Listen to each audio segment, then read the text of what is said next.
Hello hi అండి, అందరికీ నమస్కారం. My name is Ram. Welcome to CEO TV. ఈరోజు సిఇఓ టీవీలో ఒక భయంకరమైన సంచలన విషయం చెప్పాలి. అదేంటంటే ఇరాన్ ఇజ్రాయెల్ యుద్ధం చిలికి గాలివాన అవడమే కాదండి, ఇది ప్రపంచం మూడో వరల్డ్ వార్కి దారి తీసేస్తుంది.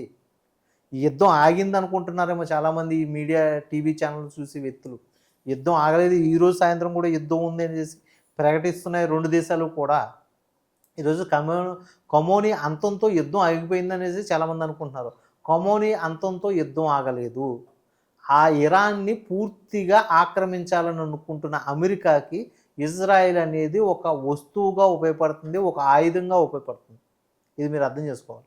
దీని మీద ఈరోజు ఇరాన్కి సపోర్టెడ్గా ఒక్క దేశం కూడా స్పందిస్తూ ట్వీట్ కూడా చేయలేదంటే ఇరాన్ పరిస్థితి ఎలా ఉంది అంటే, ఇరాన్ అనేది ఒక ముస్లిం దేశం, ఆ చుట్టూ ఉన్న ముస్లిం దేశాలు కూడా సపోర్టెడ్గా నిలవలేదు అంటే చాలా బాధాకరంగా ఉంటుంది. కొట్టుకున్నా తిట్టుకున్నా ముస్లిమ్స్ ఒక కమ్యూనిటీగా ఉండాలి, లేకపోతే యూదులు క్రిస్టియన్స్ ఒక కమ్యూనిటీగా ఉండాలి అనేసి మనం అనుకుంటూ ఉంటాం. అటువంటిది ఈరోజు కనీసం ఒక తమ్ముడికి దెబ్బ తగులుతుందంటే అన్నగా ఉన్న సౌదీ అరేబియా కానీ, బహ్రెయిన్ కానీ, లేకపోతే ఈరోజు ఖత్తర్ కానీ, ఇరాక్ కానీ, ఆఫ్ఘనిస్తాన్, పాకిస్తాన్, టర్కీ ఇటువంటి దేశాలు లైక్ యుఏఈ, దుబాయ్ లాంటి కంట్రీస్ కూడా ఇరాన్ని దూరమే పెట్టినాయి. అలాగే అమెరికాకి సపోర్ట్ ఇచ్చినాయి. అమెరికాకి సపోర్ట్ ఇవ్వడమే కాదు, అమెరికా ఎయిర్ బేసెస్ అన్నీ కూడా ఈ నేను చెప్పిన దేశాల్లో అవి కొమ్ము కాసి ఉన్నాయి. అక్కడి నుంచే అమెరికా ఎయిర్ బేస్ ఇరాన్ మీదకి యుద్ధం చేస్తుంది. మరి ఇది ఎంతవరకు సమంజసం అనేసి చాలామంది ముస్లిం పెద్దలు అయితే నాకు చాలామంది కామెంట్ రూపంలో అడుగుతున్నారు, నన్ను ప్రశ్నిస్తున్నారు, దీని మీద నువ్వు ఒక వీడియో చేయొచ్చు కదా అనేసి. కానీ నేను ఒకటి చెప్పాలనుకుంటున్నానండి, తప్పు ఎక్కడైనా తప్పే. కమోని విషయంలో కమోని దేశానికి చేసిన తప్పు ఏదైతే ఉందో అది దేశ ప్రజలకి కమోనికి సంబంధించిన విషయం. అది అమెరికాకి సంబంధం లేదు. అమెరికాకి వాణిజ్యపరమైన సమస్యలతో పోరాడవచ్చు, కానీ వాణిజ్యపరమైన సంబంధాల గురించి ఆయన యుద్ధం చేయొచ్చు. కానీ ఎక్కడో ఒక మహిళకి అన్యాయం జరిగింది, ఆ మహిళ అన్యాయాన్ని ప్రశ్నించడానికి నేను యుద్ధం చేస్తున్నాను అని చెప్పి అమెరికాకి మాత్రం ఇది సమంజసమైన నిర్ణయం కాదు. దీని గురించి అని చుట్టుపక్కల దేశాలు కనీసం ఇరాన్కి సపోర్ట్ ఇవ్వకపోతే రేపు పొద్దున అమెరికా అనే దేశం మీకు గొడవలు పెట్టి అది బాగుపడితే రేపొద్దున ఆ వైరస్, ఆ యుద్ధ వైరస్ ఏదైతే ఉందో అది ప్రపంచ దేశాలన్నింటికి పాకేస్తుంది. ఇది ఇప్పుడు ఆల్రెడీ మూడో వరల్డ్ వార్ అంటున్నారు. రేపొద్దునతో ఈ వరల్డ్ వార్ అయిపోవచ్చేమో, సెటిల్మెంట్ జరగవచ్చేమో. సెటిల్మెంట్ జరిగినా కూడా ఇది మూడో వరల్డ్ వారే. మూడో వరల్డ్ వార్ అంటే ఒకసారే జరిగేది కాదు, రోజు 4 రోజులకి ఆగిపోయి 4 రోజుల తర్వాత జరిగేది కూడా దాన్ని వరల్డ్ వార్ కింద ప్రకటించాలి. ఇది వైరస్ అంతం పొందించలేదంటే ఆ వైరస్ అనేది వార్ కిందనే మనం ప్రకటించాలి. అవు వార్ ఏదైతే ఉందో అది వైరస్గా ప్రకటించి అది వార్గానే అది ముందుకెళ్తుంది. ఎందుకు ఈ విషయం ఏంటంటే, ఇరాన్ ఏం చేసిందంటే మొత్తం ఈ 8 దేశాల మీద, అంటే బహ్రెయిన్ కానీ, ఇరాక్ కానీ, like Saudi Arabia, Qatar and UAE కంట్రీల మీద అండ్ పాకిస్తాన్ కంట్రీల మీద, ఆ యుఎస్కి సంబంధించిన ఎయిర్ బేస్ల మీద అటాక్ చేసింది. ఆ అటాక్ చేసిన క్రమంలో నిన్న దుబాయ్ అయితే చాలా గట్టిగా దెబ్బతింది. ఆల్మోస్ట్ బూర్జ్ ఖలీఫా పక్క వరకు బాంబు పడిపోయింది. ఆల్రెడీ దుబాయ్ అయితే ఇమీడియట్గా స్పందించి దుబాయ్ కంట్రీలో ఉన్న అమెరికాకి సంబంధించిన ఆయుధాలన్నీ కూడా స్పందించి అవి గాల్లోనే పేల్చడానికి ట్రై చేసినాయి.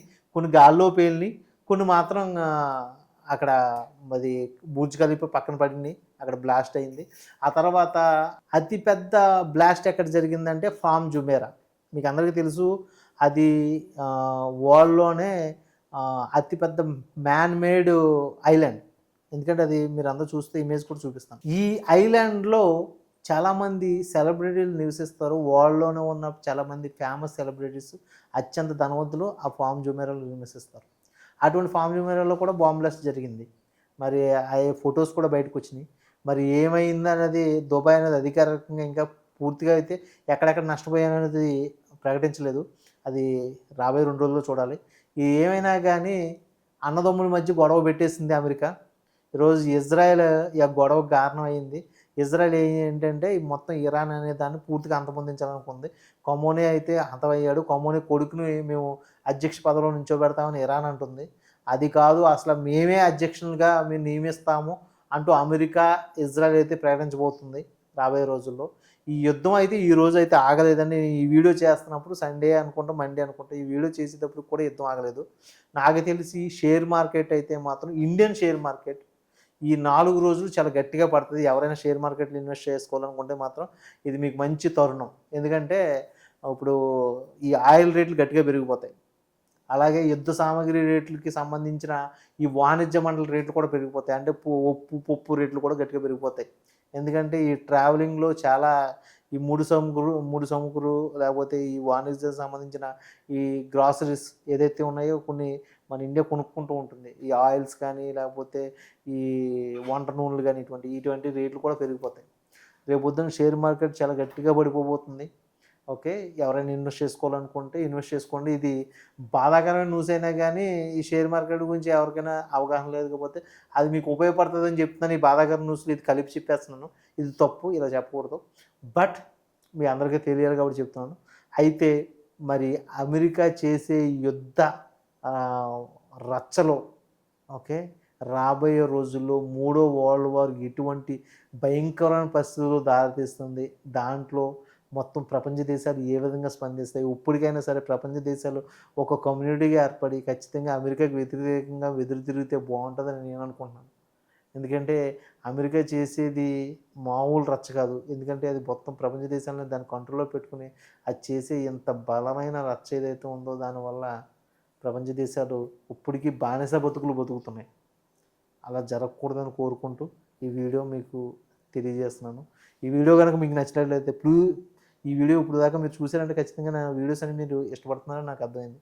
ఈ వీడియో గనుక మీకు నచ్చినట్లయితే ప్లీజ్ లైక్ చేయండి, షేర్ చేయండి, మీ ఫ్రెండ్స్‌కి ఫార్వర్డ్ చేయండి, సబ్స్క్రైబ్ చేయండి. ఓకే. మళ్ళీ మంచి వీడియోతో మీ ముందుకు వస్తాను. అప్పటి వరకు సైన్ ఔట్ మీరు రామ్.